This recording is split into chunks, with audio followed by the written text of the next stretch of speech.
오늘 본문 말씀을 중심으로 해서 주가 쓰시겠다 하라, 주가 쓰시겠다 하라는 제목으로 함께 말씀을 나누도록 하겠습니다. 미국 시카고에 가면 미시간 호수 연안에 시카고의 대표적인 미식 축구 경기장인 솔저 필드가 있습니다.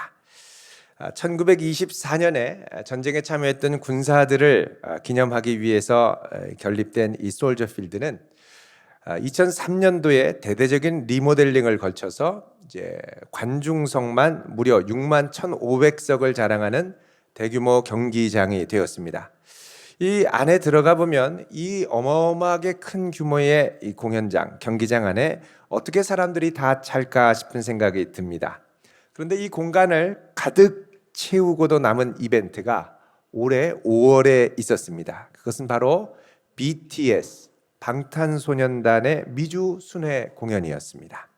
3월에 티켓 판매를 시작하자마자 몇 시간 만에 티켓이 다 솔드아웃, 다 팔려버렸습니다. 콘서트 티켓의 평균 가격이 $202, 그러면 24만 원 정도가 되죠. 안표 시장에서는 이걸 구하려고 막 애를 쓰고 해서 이게 가격이 올라가 가지고 평균 100만 원의 고가에 팔리기도 했습니다. 어떤 사람은 무려 3,800불, 430만 원 정도나 되는 아주 비싼 돈을 주고 티켓을 구입하기도 했죠. 이 BTS의 역사적인 미주 공연에 이 그룹의 팬들이 어떻게든 참여하고 또 만나보고 싶어 했기 때문에 이렇게 많은 사람들이 몰려왔던 것입니다. 이처럼 사람들은 역사적으로 기록에 남을 만한 현장에 가보고 또 참여하고 싶어 하고 또 이것을 아주 감격스럽게 생각을 합니다. 고가의 비싼 입장권에도 불구하고 어떻게든 구입하려고 하죠. 혹 현장에 못 가게 됐다 그러면 그 현장에 있던 어떤 물건이라도 기념으로 간직하고 싶어 합니다. 그래서 돈도 같은 이 액면가라 하더라도 50년 전, 100년 전에 사용하던 돈이면 그 가치가 몇십 배, 몇백 배로 비싸게 수집상에서 판매되지 않습니까? 전에 아시아의 홈런킹으로 등장했던 이승엽 선수가 55호 홈런볼을 쳤는데 이 55호 홈런볼이 한 쇼핑 채널에 경매로 나와서 팔렸습니다. 얼마에 팔렸을까요? 무려 1억 2,500만 원에 팔렸습니다. 몇천 원이면 살 이 야구공이 이토록 비싼 값어치를 하는 이유가 무엇이었을까요? 그것은 바로 그 공이 그동안 한국 야구사에서 한 번도 깨지지 않았던 일본의 왕정치 선수의 55호 아시아 홈런 기록과 타이를 이룬 대기록을 달성하는 데 사용되었기 때문입니다. 한국 야구사에서 역사적인 한 획을 기록한 공이라는 이유로 1억을 훨씬 넘는 비싼 값어치를 하게 된 것입니다. 여러분 지금부터라도 매미채를 들고 중요한 야구 경기에 열심으로 나가시길 그런 또 기회가 올지 모르겠습니다. 오늘 본문에는 이 예수님의 사역에 있어서 역사에 남을 만한 큰 사건이 일어나고 있습니다. 그것은 예수께서 오랜 여행 끝에 드디어 예루살렘으로 오시고 이제 유대인의 명절인 유월절을 맞이해서 이스라엘의 왕으로 입성하는 사건입니다.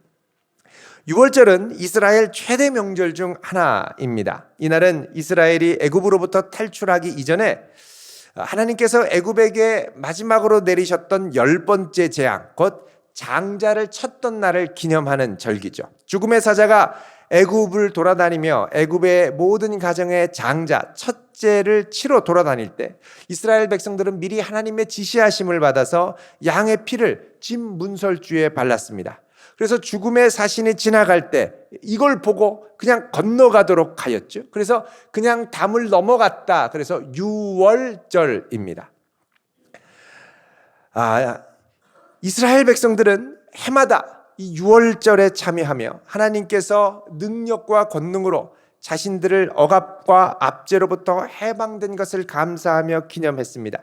더 나아가서 이들은 제2의 출애굽을 갈구했습니다. 그것은 지금 이스라엘을 붙들고 지배하고 있는 이 로마 제국의 억압과 압제로부터 해방되는 것이었습니다. 이런 염원은 전 국민적인 염원이었습니다. 얼마나 많은 사람들이 왔던지 예수님이 공생애로부터 한 30년 지난 다음에 로마 정부에서 공식으로 기록한 이 한 조사 기록에 따르면 6월절 기간에 하나님께 드리기 위해서 예루살렘에서 잡았던 어린 양의 수가 모두 25만 마리 정도 되었다고 합니다. 여러분, 한 가정에 한 마리씩만 먹어도 어마어마하게 많은 사람들이 이곳에 몰려들었던 것을 알 수 있죠. 그만큼 많은 유대인들이 이 억압으로부터의 해방을 고대하며 자신의 정체성을 확인하고 하나님께서 로마로부터 자유를 허락하시고 제2의 출애굽을 이루실 일들을 기대하며 이 일을 이루실 메시아를 염원했습니다. 자, 이런 고양된 분위기 가운데 많은 사람들이 예루살렘에 몰려들고 이때 예수님도 예루살렘에 들어가십니다. 그냥 가시는 게 아니라 왕처럼 들어가시죠. 그래서 많은 신학자들이 이 본문의 말씀을 가리켜 왕의 대관식이다라는 별명을 붙였습니다. 왕의 대관식. 무슨 말입니까? 예루살렘에 들어가시고 거기서 백성들이 환영하는 모습을 보니까 꼭 새로 왕이 취임해서 들어가는 것과 같은 모습이라는 것입니다. 그 모습을 보여주는 것이 오늘 본문의 8절 말씀입니다. 여러분 8절 보겠습니다. 같이 읽습니다. 시작. 많은 사람들은 겉옷을 또 다른 이들은 들에서 벤 나뭇가지를 길에 펴며 아멘. 자, 여기 보면 많은 사람들이 자기의 겉옷을 펴서 깔고 또 어떤 사람들은 나뭇가지를 꺾어서 길에 펴고 앞뒤로 펄쩍펄쩍 뛰면서 주님을 찬양합니다. 자, 이 자기 옷을 벗어서 이 까는 이 행위는 뭐냐? 이게 새로운 왕을 인정하고 영접하고 그 권위에 절대 순종하겠다라는 의미입니다. 여러분, 구약 성경에 보면 예후가 있었는데 하나님의 사자가 이 예후에게 기름을 붓고 내가 장차 이스라엘의 왕이 될 것이다 라는 것을 얘기하죠. 예후가 이 사실을 주변 부하들에게 말하니까 주변 부하들이 이것과 비슷한 행동을 합니다. 자, 우리 열왕기하 구약 성경 잠깐 보겠습니다. 열왕기하 9장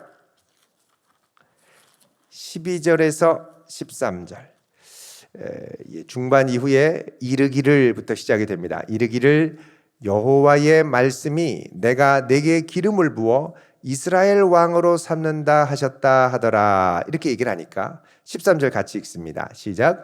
무리가 각각 자기의 옷을 급히 가져다가 섬돌 위 곧 예후의 밑에 깔고 나팔을 불며 이르되 예후는 왕이라 하니라. 아멘. 자, 그러니까 예후가 왕이 된다, 기름 부음 받았다 하니까 이것을 인정하고 복종하겠다는 표시로 자기 옷을 깔고 경배한 것입니다.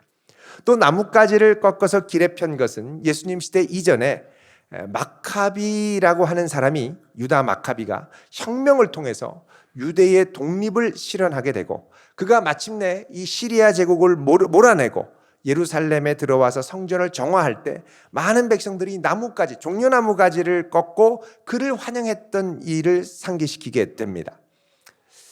자, 이런 관점으로 오늘 본문을 보면 이 예수님이 들어가시는 게 그냥 들어가는 게 아니라 이스라엘 백성들이 모두 그를 왕으로 인정하며 영접하며 맞이하는 걸 알 수가 있죠.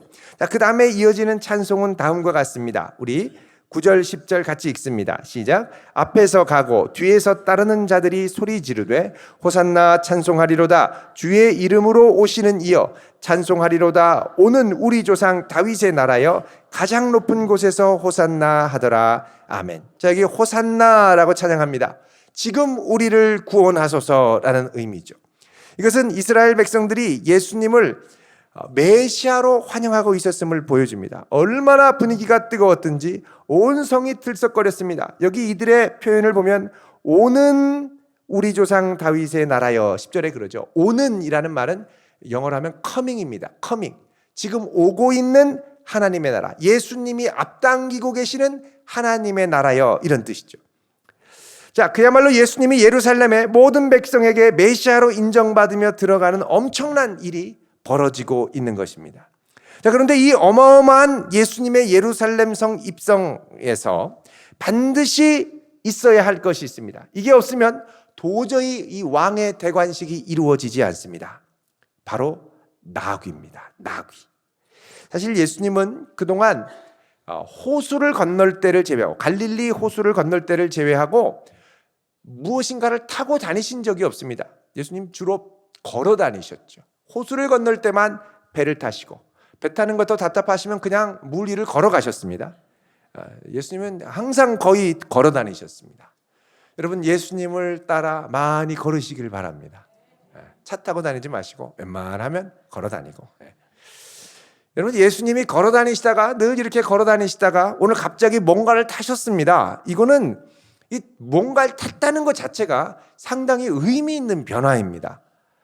자, 보통 대관식에는 위풍당당하게 말을 타고, 특별히 로마 황제 같은 경우는 백마를 타고, 그것도 백마 여러 피를 쭉 앞에 세워놓고 전차에 연결해서 전차를 타고 들어가는 경우가 많이 있었습니다. 그런데 예수님은 볼품없는 나귀를 타고 들어가시죠. 이것은 예수님께서 이스라엘의 승리의 왕으로 들어가시는 것이 아니라 겸손한 왕으로 들어가시고 자기를 낮추기 위해 들어가신다라는 것을 상징적으로 보여주는 행동입니다. 이것이 바로 장차 임할 메시아의 모습이죠. 구약 성경에 보면 다윗의 아들인 솔로몬이 왕으로 임명받을 때 나귀를 타고 가서 기름 부음을 받습니다. 그래서 이스라엘 백성 중에는 장차 다윗의 후손인 메시아가 올 때는 다윗의 후손이었던 솔로몬이 나귀를 타고 기름 부음 받은 것처럼 그도 나귀를 타고 들어오실 것이다, 이렇게 기대했습니다. 자, 예수님께서 나귀를 타고 예루살렘에 입성하시자 모든 이스라엘이 예수님을 메시아로 알고 열광을 하고 주님을 맞이합니다. 자, 이 겸손한 모습으로 들어오시는 왕의 모습을 상징적으로 표현하는 도구가 바로 나귀였던 것입니다. 이 중요한 순간에 사용된 나귀, 여러분, 이 나귀가 얼마나 귀하게 쓰임 받았던지 예수님을 태운 이후에는 이 어마어마한 입성 사건으로 인해서 나귀의 주인이 그 이후에 누구도 타지 못하게 했다라는 교회의 전승이 내려오고 있습니다. 고대의 전승에는, 고대 근동에는 왕이 탔던 짐승에는 다른 사람을 함부로 태우지 않는다라는 전통과 규정이 있죠. 여러분, 생각해 보십시오.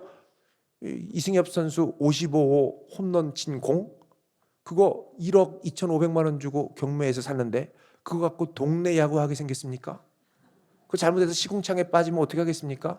그거 안 되죠. 네. 그러니까 아주 귀하게 어디 이렇게 유리관에 전시해서 두는 것처럼 예수님 타셨던 나귀도 누구도 타지 못하게 하고 아주 귀하게, 정말 나귀로 태어나서 예수님 탔던 나귀처럼 멋지게 살다간 나귀가 없는 것 같습니다.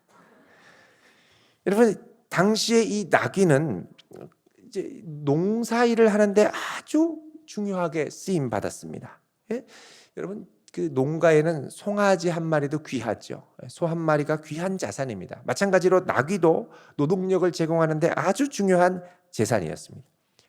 그래서 누군가가 나귀를 빌린다라고 하면 요즘 같으면 자동차를 빌려주는 것과도 비슷합니다.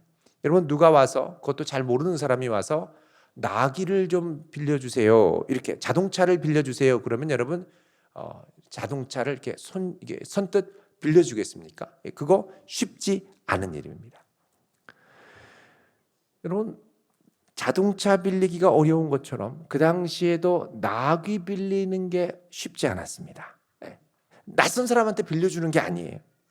그런데 오늘 본문에 보면 이 나귀를 빌려주는 사람, 이게 기억이 나고 아주 훌륭한 사람이라면 뭐 이름이라도 좀 기록되고 했을 텐데 이름도 기록되지 않고 어떤 과정을 통해서 빌려줬는지 거의 언급이 없습니다. 여러분, 오늘 말씀은 상당히 단순합니다. 예수님께서 제자들에게 말씀하시죠. 얘들아, 맞은편 마을로 가서 보면 메인 나귀와 나귀 새끼가 있을 텐데 가서 풀어서 끌고 오너라 그럽니다. 그리고 혹 누군가가, 주인이 뭐라고 말하면 이렇게 대답해라. 주가 쓰시겠다. 이렇게 얘기합니다. 주가 쓰시겠다. 그러면 이 사람이 즉시 보낼 것이다, 이렇게 말씀합니다. 즉시 보낼 것이다. 3절에 그러죠. 자, 같이 3절 읽겠습니다. 시작. 만일 누가 너희에게 왜 이렇게 하느냐 묻거든 주가 쓰시겠다 하라. 그리하면 즉시 이리로 보내리라 하니 아멘. 자, 즉시, 영어 성경에 보면 promptly 아니면 immediately 이런 단어를 사용합니다. 일말의 주저함도 없이 곧바로 순종해서 보낼 것이란 얘기입니다. 제자들이 예수님 말씀대로 갔습니다. 마을에 가보니까 나귀가 있었고 그 나귀를 풀어서 데려오려고 그랬습니다. 그러자 주인이 아니 그거 어디에 쓰려고 그러세요? 이렇게 물었겠죠. 그러자 제자들이 했던 한마디가 뭐냐? 주가 쓰시겠다고 합니다. The Lord needs it. 이렇게 얘기합니다. The Lord needs it. 주님이 이 나귀를 필요로 하세요. 그러니까 정말 아무 망설임 없이 선뜻 이 나귀를 내어주더라는 것입니다. 여러분, 우리는 여기서 선뜻 나귀를 내어준 사람이 과연 어떤 사람이었길래 이렇게 선뜻 예수님께 귀한 나귀를 내어주었을까 의아해 하게 됩니다. 더구나 오늘 본문에서는 이 사람에 대해서 아무런 언급이 없습니다. 뭐 이름이라도 나와야 되는데 이름도 없고, 그런데 귀한 섬김을 보여준 무명의 성도였던 것이죠. 물론 그 당시에는 로마의 군사들이 군사적 필요에 의해서 즉각적으로 민간인 집에 들어가서 전쟁 물자를 조달할 것을 요구할, 징발할 권한이 있기는 했었습니다. 그러나 공식적으로 로마의 군사나 뭐 관료도 아닌 사람이 갑자기 와서 우리 주인이 필요하답니다. 그래서 선뜻 내어준다라는 건 거의 불가능에 가까운 일이죠. 그럼 무엇 때문에 과연 빌려주었을까? 선뜻 내어주었을까? 여러분, 추측할 수 있는 것이 지금 예수님께서 예루살렘에 들어가기 전에 머무셨던 이 지역의 이름입니다. 이 지역은 오늘 본문 말씀 1절에 보면 벳바게와 베다니로 등장을 합니다. 자, 벳바게 그러면 이 벳 그러면 집이란 뜻입니다. 집, 벳. 그리고 바게는 파게인데 이 파게는 설익은 무화과 나무입니다. 나무 열매. 그러니까 여러분, 이 우리 명태도 생태, 동태, 황태, 코다리 뭐 이렇게 다 있는 것처럼 요거 무화과 나무도 설익은 무화과 나무, 좀 잘 익은 무화과 나무, 완전히 익은 거, 또 꽃감처럼 이렇게 만들고 여러 가지가 있었다는 거죠. 보존해서 먹기 위해서. 근데 이 벳바게는 설익은 무화과 나무가 많이 나서 유명했고, 또 베다니 그러면 무화과 나무의 집 이런 뜻입니다.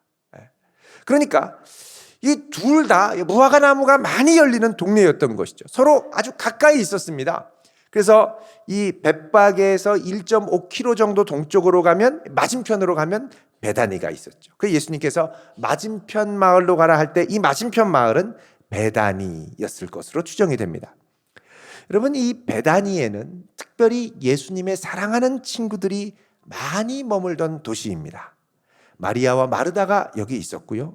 또 마리아와 마르다의 오빠가 바로 누구였을까요? 나사로였습니다. 나사로는 요한복음 11장에 보면 죽었다가 살아나게 되죠.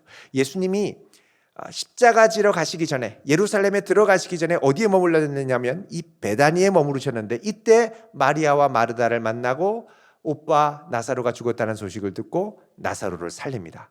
그래서 이 기적을 보고 유월절을 지키기 위해 예루살렘으로 가기 전에 이 베다니에 머물던 많은 사람들이 놀라서 예수님을 메시아로 믿기 시작하고, 그래서 사실 예수님이 이 예루살렘 성에 들어갈 때 수많은 사람들이 더 열광적으로 예수님을 환영했던 이유이기도 합니다. 자, 이 베다니에는 예수님을 사랑하고 믿고 섬기고 싶어하는 사람들이 많이 있던 마을이었습니다. 이 마을에 들어가서, 그러니까는 이 마을에 많은 신실하게 주님을 사랑하는 사람들이 있는데, 어느 집엔가 가서 나귀를 풀어 오려고 하니까 왜 가져가려고 그럽니까? 보니까 제자들이거든요. 예, 저희 선생님이, 저희 주님께서 The Lord 필요하다고 하십니다. Needs it. 이렇게 얘기하니까 그 한마디에 일체 묻지 않고 그냥 쓰시라고 내어드린 거예요. 아, 주님께서 쓰신다면요, 묻지도 않고 내어드리는 거예요. 여러분, 여기서 우리는 인생의 깊은 의미와 행복, 보람을 성찰할 수가 있습니다. 아무 이유 없이 주님 쓰시겠다고 할 때, 여러분, 보통 사람 같으면 이유를 달 수 있죠. 왜 쓰시나요? 무엇 때문에 쓰시나요? 굳이 이 나귀를 쓰셔야 될까요? 돌려주시긴 하려나요? 근데 이 많은 질문이 딱 한마디, 주께서 쓰시겠다고 합니다. 이 말 한마디에 다 녹아버립니다. 그리고 아무 말 없이 기쁨으로 주님을 위해 내어드리죠. 여러분, 이게 바로 성도의 행복이고 제자의 행복입니다. 인생에 있어서 가장 큰 행복은 나만을 위해, 좁은 나의 한계만을 위해 사는 것이 아니고 내가 누군가에게 필요한 존재이고 특별히 나를 지으신 하나님께 필요한 존재이고 하나님을 위해 해야 할 사명이 있고 그분의 나라와 구원을 위해 해야 할 사명이 있고 하나님께서 나를 기쁘게 사용하실 때입니다. 여러분, 사람은 자신만을 위해 살다 보면 나중에 불행해집니다. 자기를 뛰어넘는 더 큰 아름답고 선한 가치를 위해 내어줄 때 더 큰 행복을 맛볼 수 있는 것이죠. 자, 이 무명의 제자는 나귀를 빌려달라고 할 때 대가를 묻지 않습니다. 주님, 나귀를 빌려주시면 이게 하루에 몇만 원씩인데 며칠 안에 오시면 제가 10% 디스카운트를 해드리고 뭐 이런 말이 일체 없어요. 이자 얘기도 하지 않고 다시 돌려줄 거라고 뭐 이렇게 서약서를 받는 것도 아니고 이 제자는 이제 쓰임 받는다는 것 자체에 감격해서 내어드리는 겁니다. 여러분, 주님께 이렇게 기쁘게 내어드릴 정도면 그 이후의 처분까지도 다 주님께 내어 맡기는 믿음이 있겠죠. 어디에 쓰셨나? 제대로 쓰셨나? 낙이 상하게 하지 않으셨나? 굶기지는 않으셨나? 여러분, 굳이 물어볼 필요가 없습니다. 그냥 주님께서 꼭 필요한 곳에 그냥 마음껏 쓰시면 그걸로 감사한 거예요. 그러면 내가 이렇게 내어드리면 그 결과가 좀 좋아야 되지 않을까? 여러분, 그 결과도 사실 주님께서 알아서 하실 겁니다. 사실 우리가 우리 주님께 무엇인가를 내어드린다라는 건 내 모든 삶의 결과까지도 그분과 함께 한다라는 뜻이 있습니다. 구약 성경에 보면 다윗이 사울 왕을 피해서 높 지역의 제사장인 아히멜렉을 급하게 찾아갑니다. 너무 배가 고파서 먹을 게 없느냐 그랬더니 진설병이 있다고 그러죠. 그래서 그 진설병을 달라 그랬더니 이 아히멜렉이 아무 토를 달지 않고 기꺼이 내어줍니다. 여러분, 이게 엄청난 위험 감수였습니다. 왜냐하면 사울 왕의 추격을 받다가 이것을 알면 자기도 위험에 빠질 수 있고, 그렇지만 아무것도 묻지 않고 기꺼이 내어줬죠. 나중에 이것이 발각돼서 밀고자가 생겨서 사울 왕이 찾아와서 이 아히멜렉의 집안의 남자 모두가 85명이 몰살당합니다. 그러니까 아히멜렉은 다윗에게 단순히 진설병을 내어주고 끝, 이게 아니었습니다. 그와 운명을 같이 할 각오를 갖고 내어준 거죠. 여러분, 내가 주님을 위해서 내 것을 내어드릴 때, 주님을 위해서 섬길 때 때로는 핍박을 당할 수 있고 어려울 수도 있고 심지어 옛날 핍박이 심했던 시대에는 생명이 달아날 수도 있었습니다. 그러나 이것은 우리가 물을 것이 아니라는 거예요. 이것까지 맡길 수 있는 믿음으로 내어드린다는 겁니다. 여러분, 사도 바울이 바로 이런 믿음을 갖고 나갔습니다. 내가 이제 주님의 복음을 위하여 나아가는데, 주님이 나를 쓰시겠다고 부르셔서 가는데 내 앞에 어떤 일이 일어날 줄 모르지만 나는 주님께서 부탁하신 이 사명을 위해 내 생명조차 조금도 아까운 것으로 여기지 않겠다라고 고백을 하죠. 그럼 우리 사도행전 20장 22절을 한번 보겠습니다. 22절요? 같이 읽겠습니다. 시작. 보라, 이제 나는 성령에 매여 예루살렘으로 가는데 거기서 무슨 일을 당할는지 알지 못하노라. 오직 성령이 각 성에서 내게 증언하여 결박과 환난이 나를 기다린다 하시나 내가 달려갈 길과 주 예수께 받은 사명 곧 하나님의 은혜의 복음을 증언하는 일을 마치려 하면은 나의 생명조차 조금도 귀한 것으로 여기지 아니하노라. 아멘. 자, 나는 지금 주께서 나를 쓰신다고 그래서 성령의 메인받아서 가는데 거기서 무슨 일을 당할지는 모른다는 겁니다. 오직 성령께서는 결박과 환난이 기다린다고 하지만 나는 내가 주님께 받은 이 사명을 마치려 하면은 내 생명조차도 조금도 귀한 것으로 여기지 않고 내어드리겠다는 거죠. 주님이 나를 쓰시겠다고 하면 그게 무엇이든 간에 주님 다 쓰십시오. 내어드리겠다는 겁니다. 내 시간, 내 물질, 내 생명, 내 건강 다 주를 위해 내어드리겠다는 겁니다.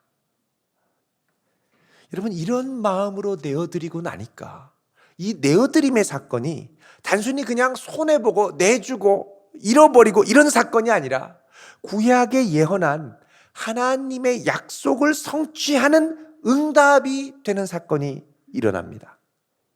여러분, 예수님이 나귀를 타고 예루살렘에 임하시는 사건은 스가랴 9장 9절에 예언된 사건입니다. 이게 바로 이 무명의 제자를 통해 이루어진 것이죠. 자, 우리 스가랴 9장 9절을 보겠습니다. 구약 성경 스가랴, 우리 같이 읽겠습니다. 시작. 시온에 따라 크게 기뻐할지어다. 예루살렘에 따라 즐거이 부를지어다. 보라, 내 왕이 내게 임하시나니 그는 공의로우시며 구원을 베푸시며 겸손하여서 나귀를 타시나니 나귀의 작은 것 곧 나귀 새끼니라. 아멘. 자, 여기 보면 예루살렘의 딸들아 즐거이 부르라 그러면서 내 왕이 임하는데 겸손하여서 나귀를 타고 나귀의 작은 것 곧 나귀 새끼를 타신다. 이게 바로 예수님을 통해서 성취된 것이죠. 여러분뿐만 아닙니다. 이 예언은 사실 창세기에서 야곱이 그의 아들 12아들에게 예언했을 때 특별히 유다를 통하여 이루어질 이스라엘 왕과와 메시아에 대한 예언이 성취되는 사건이기도 했습니다. 이 나귀를 타는 사건의 근거가 뭐냐? 바로 창세기 49장 10절입니다. 우리 한번 보겠습니다. 우리 같이 읽겠습니다. 10절 11절입니다. 시작. 규가 유다를 떠나지 아니하며 통치자의 지팡이가 그 발 사이에서 떠나지 아니하기를 실로가 오시기까지 이르리니 그에게 모든 백성이 복종하리로다. 그의 나귀를 포도나무에 매며 그의 암나귀 새끼를 아름다운 포도나무에 맬 것이며 또 그 옷을 포도주에 빨며 그의 복장을 포도즙에 빨리로다. 아멘. 자, 야곱이 유다를 향하여 예언할 때 규가 유다를 떠나지 아니하며, 그런다. 규라는 건 통치자, 왕이 갖고 있는 통치의 지팡이를 규라고 그러죠. 셉터라고 그래서 통치자의 지팡이가 그 발 사이에서 떠나지 않고 실로가 오시기까지, 여기 실로는 메시아를 가리키는 표현입니다. 메시아가 오시기까지 백성들이 복종할 텐데, 자, 그때가 되면 그의 나귀를 포도나무에 메고 암나귀 새끼를 포도나무에 맬 것이다. 이 맨 나귀를 풀어서 오신 분이 예수님이라는 겁니다. 그러니까 모든 걸 맡기고 주님께 드렸더니 이 드림이 하나님께서 구약부터 계획하고 예언하셨던 것을 성취하는 놀라운 응답으로 나타난 것입니다. 여러분, 우리의 삶은 절대 우연이 없습니다. 재수와 상관없습니다. 한순간 한순간이 주님의 섭리 가운데 붙들려 있을 뿐입니다. 하나님이 사랑으로 섭리하십니다. 나를 잘되게 하신 것도, 망하게 하신 것도, 부하게 하신 것도 하나님의 섭리 가운데 예비하신 것입니다.